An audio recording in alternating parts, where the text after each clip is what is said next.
बिस्मिल्लाहिर्रहमानिर्रहीम। अस्सलाम वालेकुम नाज़रीन। 7 शरीफ में नशावर अद्वियात न देने पर गाहकों ने फायरिंग कर दी, जिसके नतीजे में स्टोर मालिक मौका पर ही जाँ बहक हो गया।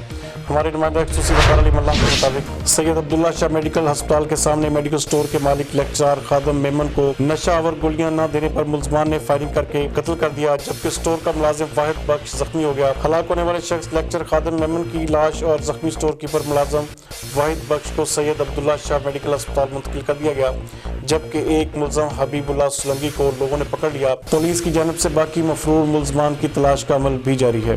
मजीद देखते हैं ये रिपोर्ट।